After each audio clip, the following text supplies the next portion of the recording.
Welcome back to the channel.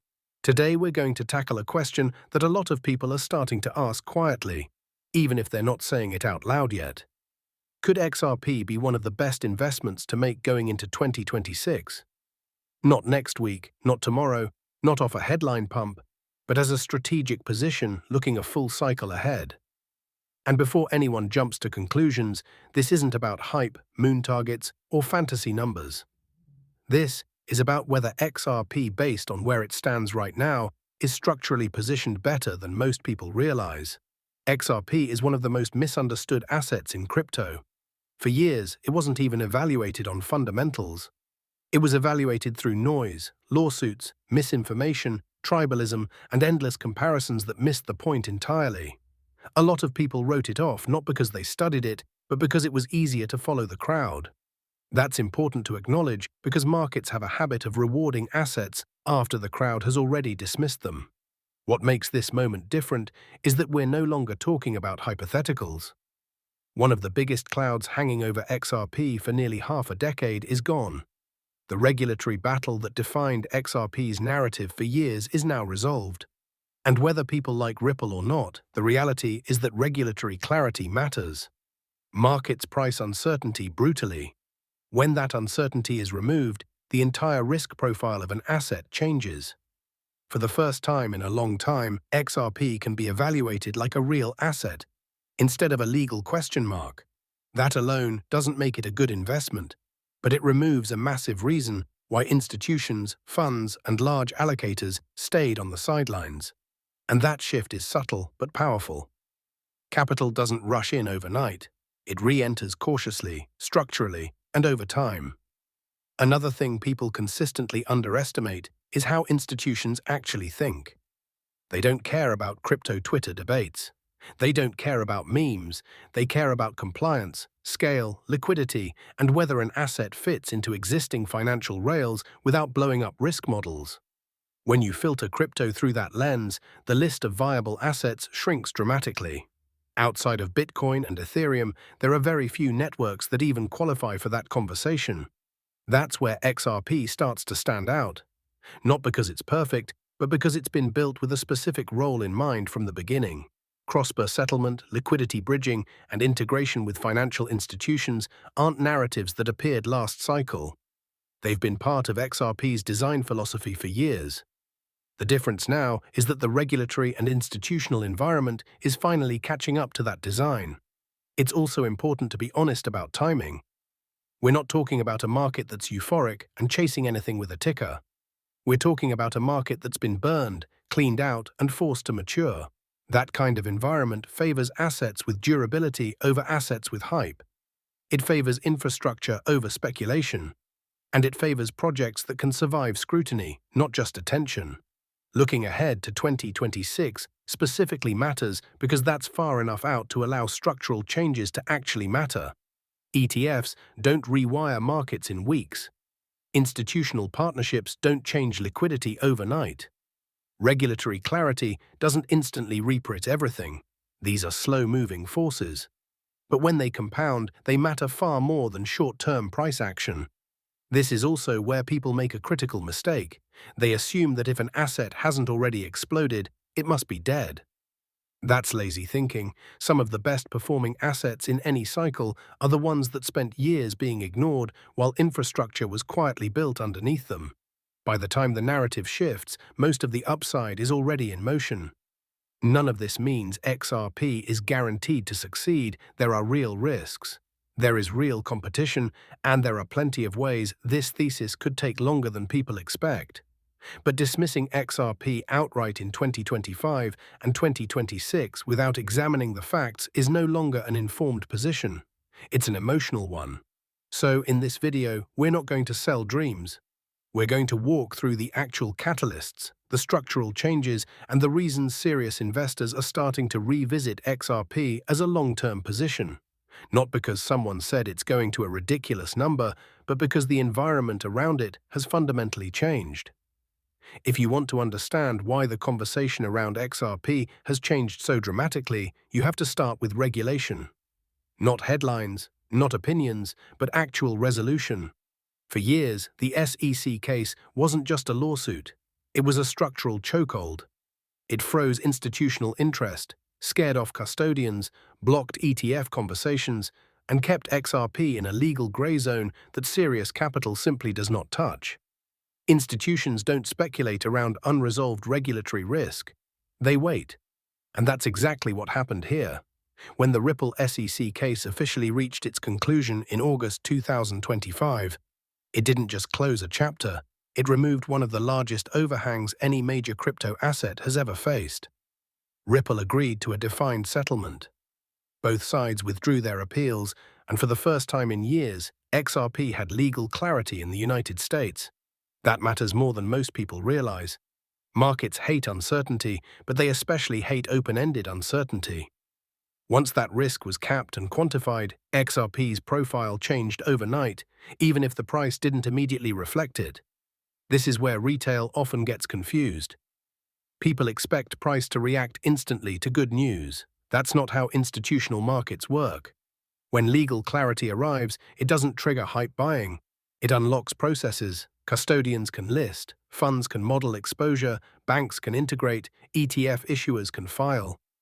None of that shows up as a green candle the next day. But all of it reshapes the long-term demand curve. And this leads directly into the ETF conversation, which is arguably one of the most misunderstood catalysts in crypto. XRP-related ETFs and basket products have already begun seeing significant inflows. But much of that activity has happened through OTC-style accumulation and long-term structures. That's why people keep asking the wrong question. Why isn't the price pumping? Because this capital isn't chasing momentum. It's positioning for multi-year exposure. The Vanguard decision in December 2025 is a perfect example of this shift. Vanguard didn't just allow crypto. They reversed a long-standing policy and opened access to crypto ETFs, including XRP-focused products, for tens of millions of clients. That's not retail speculation. That's institutional distribution. And when distribution changes, markets change, even if it takes time to show up. Another important point here is how these ETFs operate. Unlike speculative trading products, many of these vehicles are designed for long-term holding, pension exposure, and portfolio diversification. They don't rotate in and out every week. They accumulate quietly, rebalance slowly, and reduce circulating supply without creating short-term volatility. That's why ETF inflows don't behave like hype-driven spot buying. This is also why dismissing ETFs because price hasn't moved yet is a mistake. ETFs don't exist to create pumps. They exist to normalize exposure. And once an asset becomes normalized inside traditional portfolios, its volatility profile, liquidity structure, and demand base all change over time. Regulatory clarity plus ETF accessibility is not a flashy catalyst. It's a foundational one. It doesn't promise instant upside, but it dramatically reduces downside risk relative to where XRP stood just a few years ago. And for long-term investors, risk reduction matters just as much as upside potential. This is the lens serious capital uses, not how high can this go next month. But does this asset still exist, still matter, and still integrate 5 years from now? XRP has crossed a threshold that many projects never will. It survived regulatory scrutiny and came out with a clearer path forward. Now, let's talk about adoption and supply, because this is where the XRP conversation shifts from theory into mechanics. Regulation clears the path, but adoption is what actually moves the needle over time. And what's happening here isn't loud speculative adoption. It's quiet institutional positioning that most people overlook, because it doesn't create instant price action. One of the clearest signals is how XRP is being integrated into real payment and settlement flows instead of being treated purely as a trading asset. The partnership involving MasterCard, WeBank, and Gemini is a perfect example. This isn't a press release designed to excite crypto. Twitter, it's about settlement infrastructure. Using Ripple's RLUSD stablecoin on the XRP ledger for real-world transaction settlement expands XRP's role as liquidity plumbing behind the scenes. That's where long-term demand is born. Not in hype cycles, but in repeatable usage. This is also where people misunderstand stablecoins and assume they compete with XRP. They don't. Stablecoins like RLUSD sit on top of the XRP ledger. They require liquidity bridges. They require neutral settlement assets to move value efficiently between systems, currencies, and jurisdictions. XRP's role is not replaced by stable coins, it's reinforced by them. The more stable coin activity that runs through the ledger, the more important the underlying liquidity layer becomes. Then you have the accumulation story, which is even more telling. Ripple-backed entities like Evernorth, accumulating hundreds of millions of XRP through open market activity, is not accidental. Large players don't accumulate assets they think are irrelevant. They accumulate assets they believe will be strategically important when liquidity, infrastructure, and regulation converge. Accumulation at that scale changes future supply dynamics, especially when it's tied to long-term corporate and institutional plans rather than short-term trading. This is where supply shocks don't look like sudden explosions. They look like absence. Over time, more XRP sits in strong hands. Corporate treasuries, institutional vehicles, and long-term infrastructure uses. Less XRP circulates freely on exchanges. That doesn't guarantee price appreciation tomorrow, but it changes the elasticity of supply when demand eventually increases. Markets move fastest when demand rises and available supply quietly shrinks. Ripple's acquisition of G Treasury adds another layer to this picture. That deal wasn't about headlines. It was about integrating crypto assets into corporate treasury management. This is where the TRDFI and DEFI worlds actually merge, not in slogans, but in operational workflows. If Ripple is positioning itself to serve enterprise treasury functions, XRP naturally becomes part of that liquidity and settlement stack. That's not speculation, that's business logic. All of this points to a shift in who XRP is being built for. The target audience is no longer retail traders chasing volatility. It's institutions that care about reliability, compliance, and scale. That doesn't mean price stops moving. It means price eventually reflects usage patterns rather than pure speculation. This is also why XRP often looks boring compared to newer narratives. Infrastructure doesn't excite people until it's everywhere. No one got excited about payment rails or settlement systems until they powered the global economy. And by the time everyone recognizes their importance, the opportunity is usually no longer obvious. The key takeaway here is that adoption doesn't always scream. Sometimes it whispers.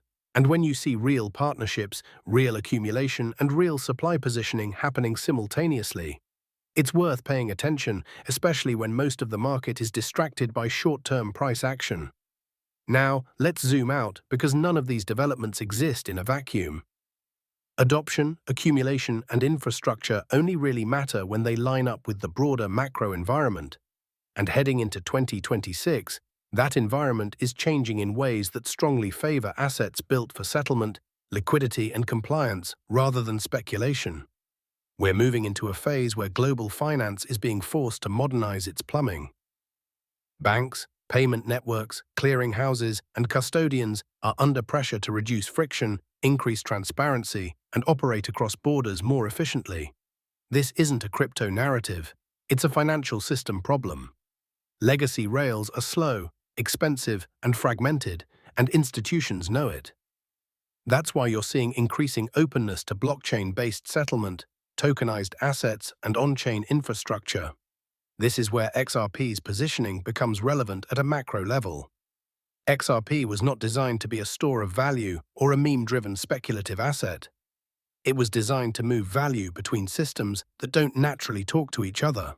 In an environment where capital flows are becoming more complex, more regulated, and more global, that function matters, especially when institutions are no longer willing to tolerate opaque intermediaries or settlement delays that tie up capital. The rebranding of Hidden Road into Ripple Prime and its access to DTCC netting services is a strong signal of where this is heading. DTCC is not an experimental sandbox. It's core financial infrastructure. Gaining access there means Ripple is embedding itself deeper into the institutional stack. And when infrastructure integrates, it tends to persist. These are not short-term experiments, they're long-term commitments. On top of that, the expansion of RLUSD across multiple chains and environments adds another layer of relevance. Multi-chain liquidity doesn't reduce the need for a neutral bridge, it increases it. The more fragmented the ecosystem becomes, the more valuable a reliable settlement layer is. Stablecoins move value within systems. Bridge assets move value between systems. That distinction is critical, and it's one that many critics of XRP consistently ignore. There's also a geopolitical dimension that can't be ignored heading into the second half of this decade.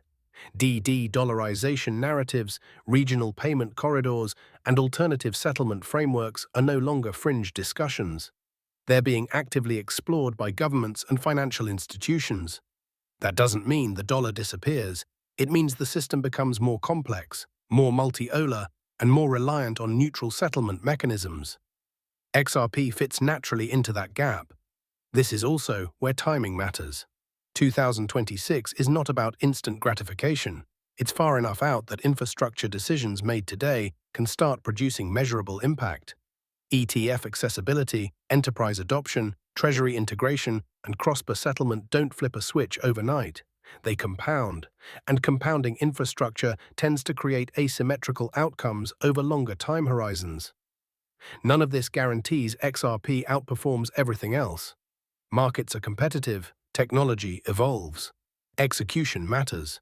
But what it does suggest is that XRP is positioned in a part of the market that is likely to matter more, not less, as financial systems modernize. That's a very different thesis than chasing whatever narrative is hot in a given month. The real question heading into 2026 isn't whether XRP will pump next. It's whether assets built for real-world financial integration will finally start being valued for that role. And if that shift happens, the assets that spent years building quietly tend to benefit the most. So when you pull all of this together, the question isn't whether XRP is a guaranteed winner or whether it's going to hit some absurd price target by a certain date. That's the wrong way to think about it. The real question heading into 2026 is whether XRP has moved into a category that most crypto assets never reach. One where it's evaluated less as a speculative trade and more as financial infrastructure with a defined role. XRP today is not the same asset it was 5 years ago in terms of risk profile. Regulatory uncertainty has been resolved. Institutional access has expanded through ETFs and custodians. Real-world payment and settlement integrations are no longer theoretical. Supply dynamics are being influenced by long-term accumulation rather than pure retail speculation. And macro trends are pushing the financial system toward exactly the kind of efficiency and interoperability XRP was designed for. That doesn't guarantee upside, but it does change the probability landscape. At the same time, it's important to stay grounded. XRP still operates inside volatile markets. It is still correlated to broader crypto and risk assets.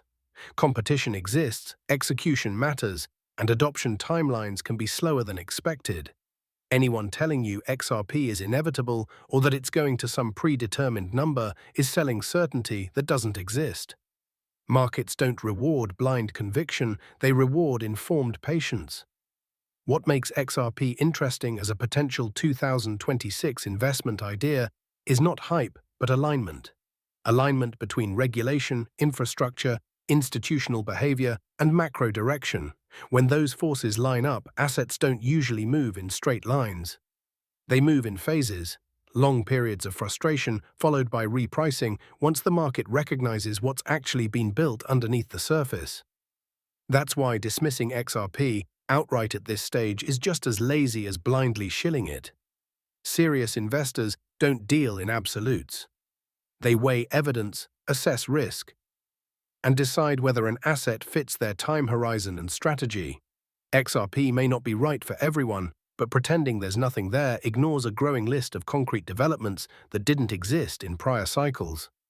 If you're looking toward 2026, the mindset has to shift from chasing noise to understanding structure, from asking what will pump next to asking what still matters when the cycle turns. Assets that survive regulatory scrutiny, integrate with legacy finance, and solve real problems tend to stay relevant longer than most people expect. And before we wrap this up, it's important to be clear and responsible. Everything discussed in this video is for educational and formational purposes only. This is not financial advice. I'm not telling you to buy, sell, or hold XRP or any other asset.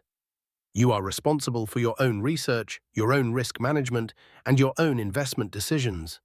Markets involve risk, and nothing in crypto is guaranteed. Always do your own research and only invest what you can afford to lose. If you approach XRP or any investment with that mindset, you put yourself in a far better position than most people in this space. Not because you're chasing certainty, but because you're respecting